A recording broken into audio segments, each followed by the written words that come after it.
Morning to everyone. We have started with the new topic, that is underwriting commission. Previous lectures I have explained you about underwriting commission. Underwriting commission किसको मिलता है? Who is eligible to get that commission? Underwriter. वो कौन है? जो minimum share cell करेगा, ये guarantee करके देता है. अगर नहीं सेल किया तो he himself will have to purchase those shares, buy those shares.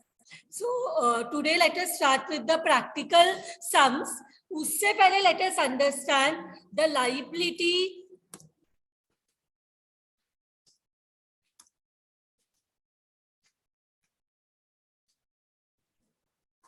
of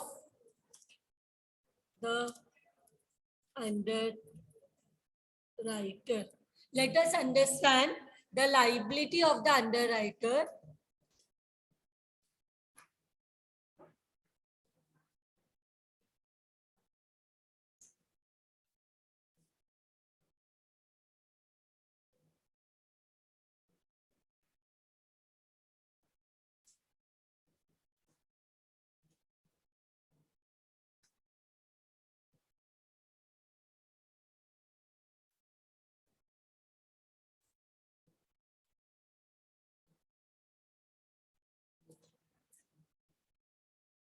सबसे पहले जितना shares, total number of share जो सेल करना रहेगा अंडरराइटर को, दैट इज द परसेंटेज और the number quantity of shares which the underwriter is liable to sell is known as the gross liability.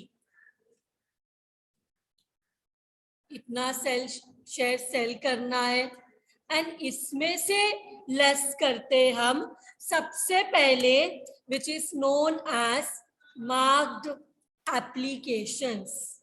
Now what is marked applications? Marked applications are those shares on which the stamp of the underwriter is mentioned. मतलब उसमें वो application में particular underwriter का stamp होता है जो कि signify करता है that he has sold those shares. So that is known as marked application. ये लेस करना है, मार्क्ड एप्लीकेशन को लेस करना है. इसके बाद हमें मिलेगा बैलेंस, और ये बैलेंस में से हम अभी लेस करेंगे what is known as unmarked application. क्या बोलेंगे इसको? अनमार्क्ड एप्लीकेशंस क्या होता है? ये भी वो सब्सक्राइब्ड शेयर्स है, बट इसमें किसी भी अंडरराइटर का स्टैंप नहीं होता. These are those applications which do not bear any stamp. किसी भी ये शेयर्स का एप्लीकेशन आया है. You know what is application?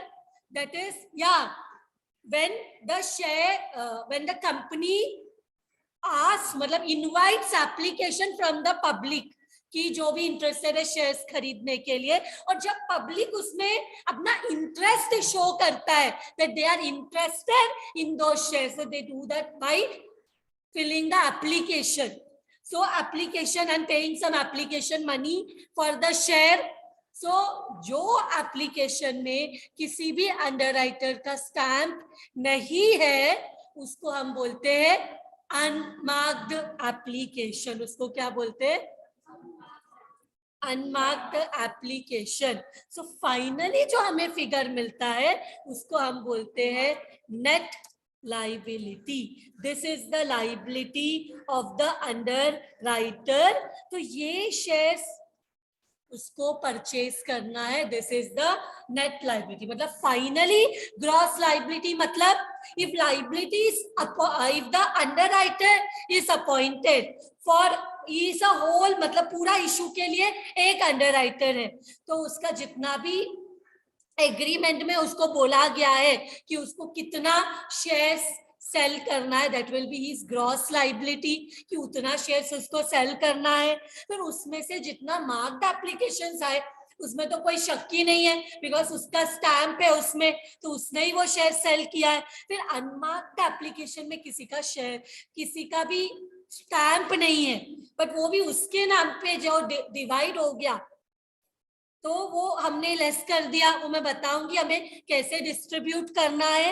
And उसके बाद फाइनली जो शेयर्स अभी भी उसका लाइबिलिटी पेंडिंग है, suppose for example 1 lakh shares is his gross liability, marked applications are 60,000, तो बचा कितना, 1 लाख माइनस 60,000, दैट इज 40,000। 40,000 में 20,000 अनमार्क्ड एप्लीकेशंस है, दिस में be given in the question. So minus किया तो उसका लाइबिलिटी कितना हुआ, 20,000 shares.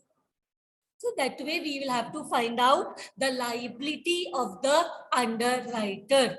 This is how we will calculate. पहले marked application, this will be given in the question. फिर उसके बाद unmarked application less किया, हमें मिल जाता है net liability. So now with this explanation, let us go to our first sum. तो अभी जो हमने देखा, let us now come to the first sum.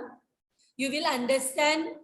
देखो, this chapter is very easy. बहुत, जैसे हमने अमालगमेशन किया, अमालगमेशन बहुत ज्यादा लेंदी था। SY में भी तुम लोग ने अमालगमेशन किया, so you know amalgamation chapter is very lengthy, but this chapter you will be able to solve it in a lesser amount of time because sums बहुत छोटे हैं। तो इसके लिए ये सॉल्व करने में और मजा आएगा, फटाफट सॉल्व हो जाएगा।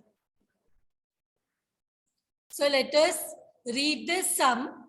R Limited issued 1,12% debentures of ₹10 each at a discount of 10% on the face value. So R Limited is the name of the company.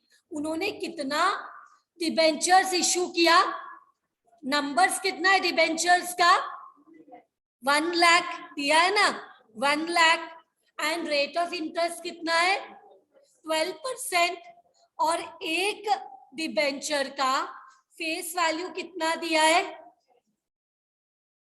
10 rupees. Issue किसमें होने वाला है, डिस्काउंट में इशू होने वाला है, कितना, 10%। जरा फाइन करो, 10 रुपीज का 10% मतलब कितना होता है, 1 रुपीज। सो 1 रुपीज का डिस्काउंट रहेगा डिबेंचर्स में, मतलब इशू प्राइस क्या होगा डिबेंचर्स का, what will be the issue price of the debentures, what will be the issue price of the debenture if the face value is 10 and 1 rupees is the discount value. Discount मतलब हम कम में issue कर रहे हैं, तो issue price रहेगा 10 minus 1।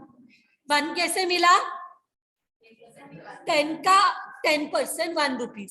So 10 minus 1 means issue price will be 9, 10 minus 1 which is 9. The whole issue was underwritten by Mrs. A and Company. So who is the underwriter for the issue? R Limited ने किसको underwriter appoint किया, Mrs. A and Company को, for the maximum commission as permitted by the law. So maximum commission के लिए तो हमने last lecture में discuss किया था कि डिबेंचर के लिए maximum commission is how much, maximum commission हमने देखा था 2.5 का होता है, मैक्सिमम कमीशन किसका रहता है, 2.5 का। So application for 90,000 debentures were received in all, were received in all.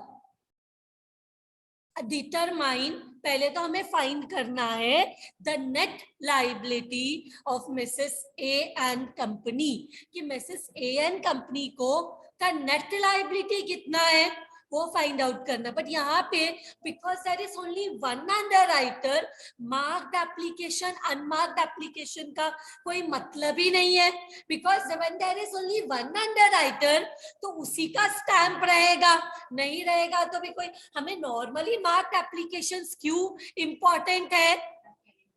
Because identify कर सके कि कौन सा अंडर राइटर ने कितना शेयर सेल किया, बिकॉज उसका स्टैंप रहेगा वो शेयर्स पे। तो यहाँ पे होल इशू के लिए there is only one underwriter, so marked application does not make much difference.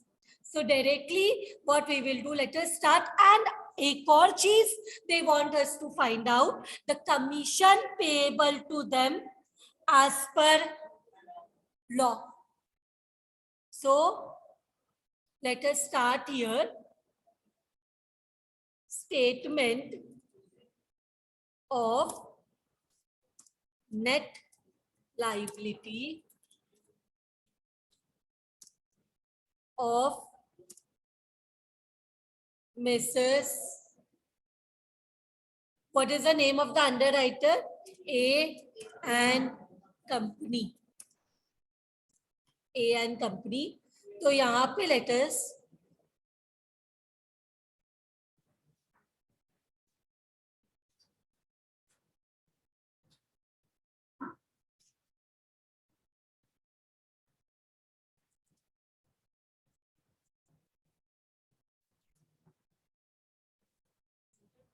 what is सबसे पहले we will have to write the gross liability, मतलब मैक्सिमम कितना शेयर सेल करना है।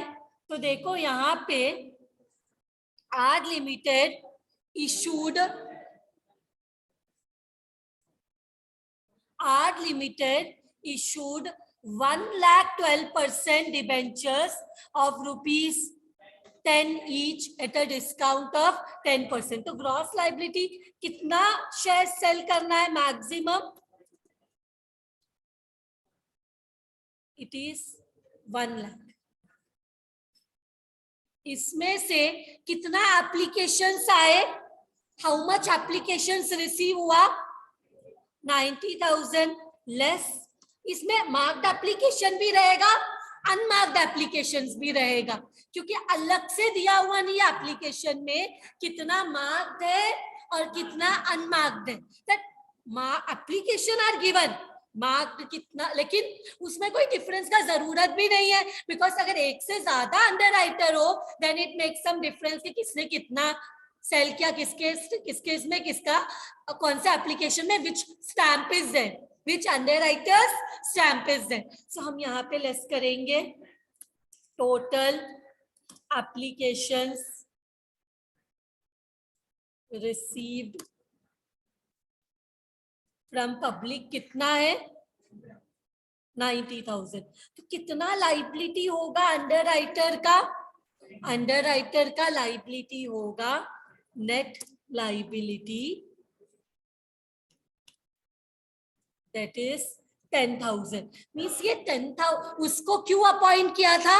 For selling 1 lakh shares. अब 90,000 public ने सब्सक्राइब कर लिया, उसमें मार्क अनमार्क रहने दिया नहीं है, 90,000 सिंपल 90,000 पब्लिक ने सब्सक्राइब किया। अब उसके ऊपर डिवॉल्व कितना शेयर्स होगा? 10,000 जो उसको खुद को खरीदना पड़ेगा। So this was asked point number 1। हमें ये पूछा था कि find out the net liability of Mrs A and company, ये हमने फाइंड आउट किया। Now next one what we have to do is find out the commission. Next we have to find out the calculate the commission payable,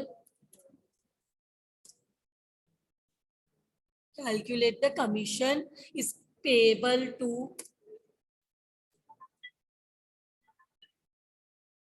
Mrs. A and company. तो सबसे पहले तो कैसे shares issue होने वाला है? Discount में। So what will be the amount? 1 lakh. कितना डिबेंचर्स है? 1 lakh debentures of ₹10 issued at ₹9, which is equal to how much? 1 lakh into 9, because 9 rupees में issue हुआ है, so it will be 9 lakh. ये 9 lakh में पब्लिक ने कितना खरीदा है? पर सब्सक्राइब बाय पब्लिक दो कैटेगरी है, एक तो शेयर्स या शेयर्स नहीं है, क्या है? On amount devolved on the underwriter, and दूसरा कैटेगरी है on the amount subscribed by the public. There are two categories here. One is on amount devolved on the underwriter, क्योंकि underwriter को ये खरीदना पड़ेगा, and second on the amount subscribed by the public. And here yesterday we had discussed about the debentures issue amount. See now issue amount यहाँ पे जो हमारा है ये है 9 lakh, which is amount exceeding ₹5 lakhs. उसका सेबी ने ना एक कमीशन डिसाइड किया है. सेबी ने क्या किया है? एक कमीशन डिसाइड किया है. एज पर कंपनीज एक्ट मैक्सिमम कमीशन जो है वो 2.5% का है, वो हमने देखा. लेकिन यहाँ पे जो सेबी ने डिसाइड किया है, क्योंकि हमें व्हिचएवर इज लेस इवन वो भी ध्यान में रखना पड़ता है, तो जो अमाउंट एक्सीडिंग 5 लाख के ऊपर जो कमीशन है वो यहाँ पे दिया हुआ है. On amount devolving on underwriter it is 2%. It is how much? 2%. On amount subscribed by public it is 1 lakh. जो अमाउंट पब्लिक ने जो सब्सक्राइब किया है वो अमाउंट पे दिया है 1 lakh as per SEBI guidelines.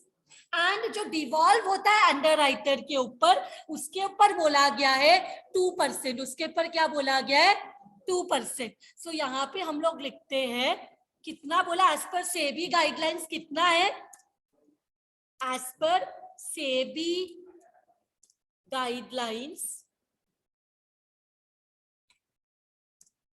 It is given. तो हम हमारे हिसाब से नहीं, अगर आप टेक्स्ट बुक में देखो तो पेज नंबर 258 में दे हैव गिवन कि how much is the SEBI का रेम्यूनरेशन कमीशन का percentage. So as per this I am writing here, as per SEBI guideline it is 2% for amount exceeding 5 lakh. उसके लिए कितना है? 2%. 2% on devolving on underwriters. और public जो subscribe करती है उस पे है 1%. On amounts subscribed by public it's yesterday. इसलिए last previous lecture I was telling you कि ये अगर देखो कुछ भी हो, मल्टीपल चॉइस क्वेश्चन तो आएगा ही, whether it be a offline exam online exam, there are chance. वो तो अपना ऑब्जेक्टिव क्वेश्चन तो आएगा ही, तो उसमें ऐसे क्वेश्चंस आ सकते हैं जिसमें आपको ये सब परसेंटेज मालूम होना चाहिए. तो let us here calculate on amount devolve on underwriter. Underwriter के ऊपर कितना डिवॉल्व हुआ है, उसको खुद को कितना शेयर्स खरीदना है? 10,000. पर इशू प्राइस 9 रुपीस है. 10,000 into 9, 90,000 into how much percentage? सो देखो कितना आता है, 10,000 इंटू 9, 90,000, उसका 2%, how much are you getting? 1800. Are you getting rupees 1800?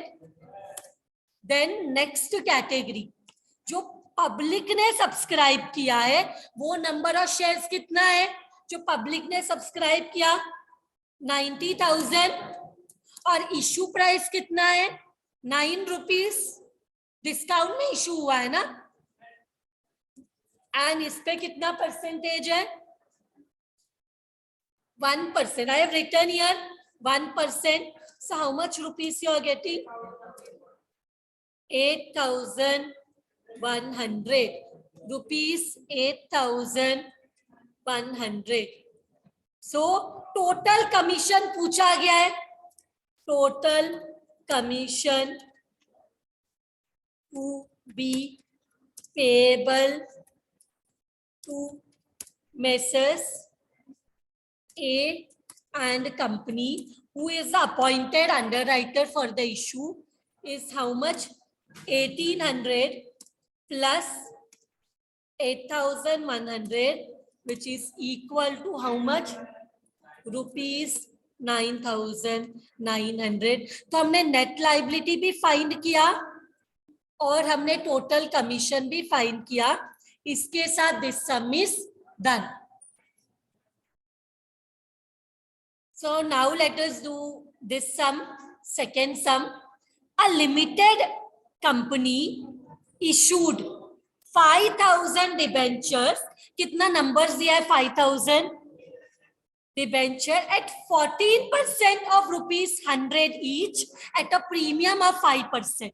So यहाँ पे 5,000 debentures है, 100 rupees का एक डिबेंचर है, 5% प्रीमियम. 100 का 5% is 5 rupees.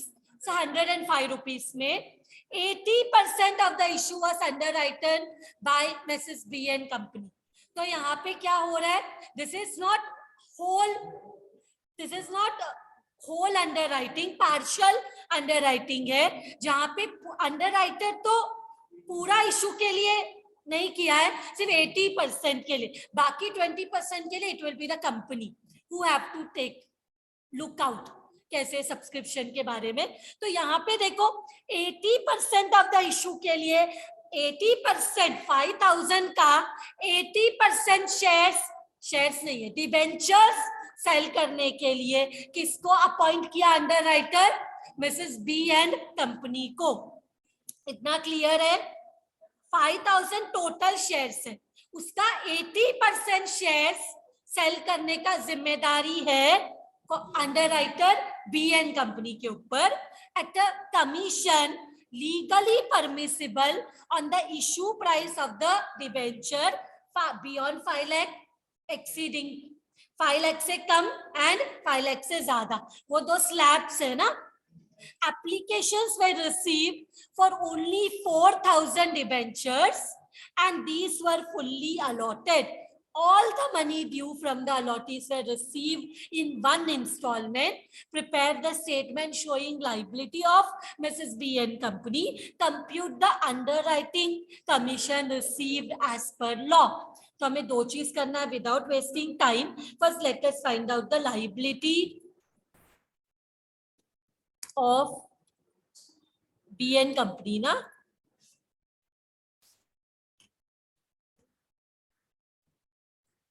Liability of Mrs. B and Company. So now insert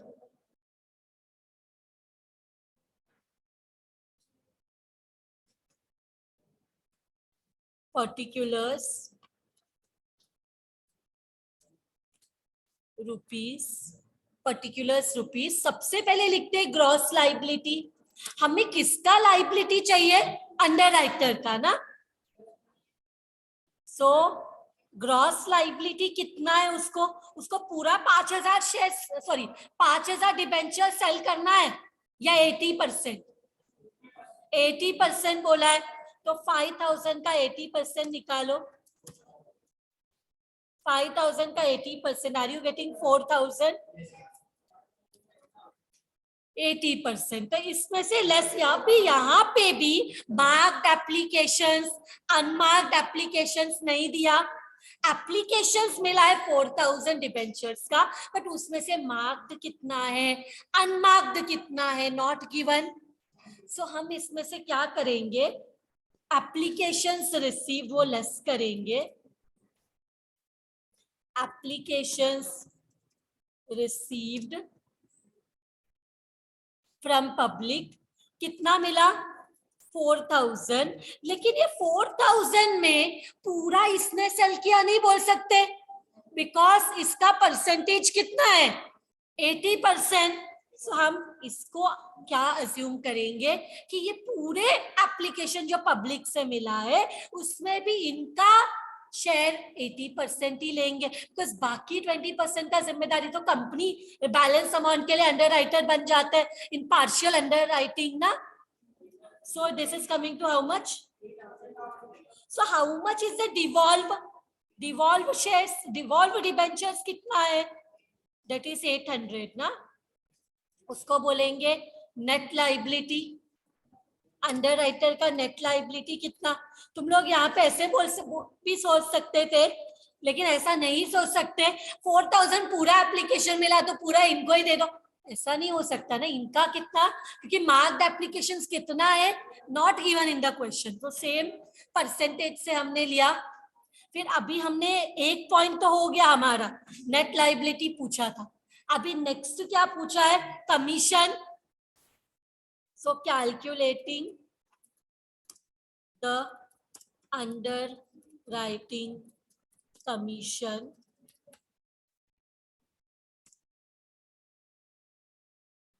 यहाँ पे देखो, अगर हम पहले ही इधर 4,000 है ना, 4,000 how much debenture, 4,000 debentures, 14% debentures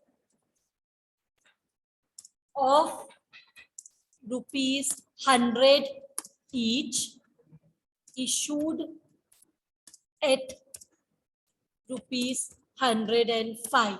कितना होता है 4,000 इंटू 105? 4,000 इंटू 105 कितना होता है, 3 लाख, 4,20,000। सो हम लिखेंगे 4,20,000। दिस इज बिलो 5 लाख, तो वो वाला परसेंटेज लेना पड़ेगा सेबी का। Commission on amount below issue जो है, on issue amount, issue amount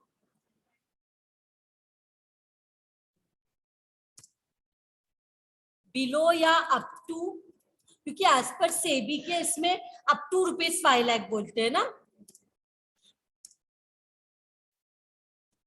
तो कितना कमीशन है, कमीशन है डिवॉल्व के ऊपर 2.5% और पब्लिक सब्सक्रिप्शन के ऊपर 1.5%।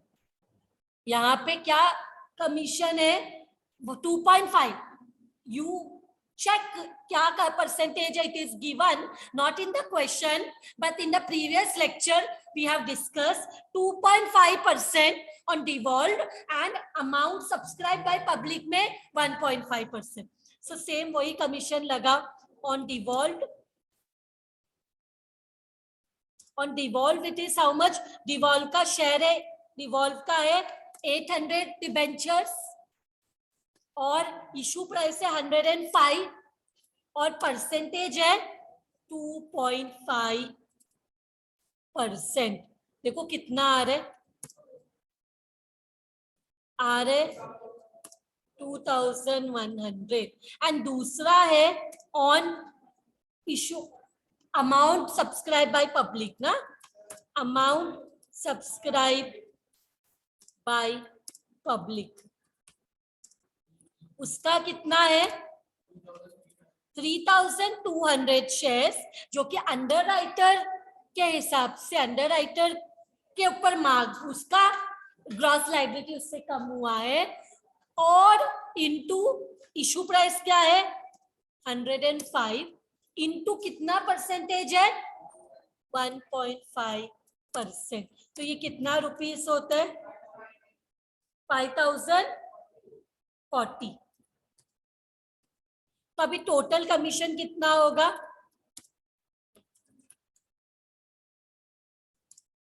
total commission will be 2100 plus 5040, which will be equal to 7140 140।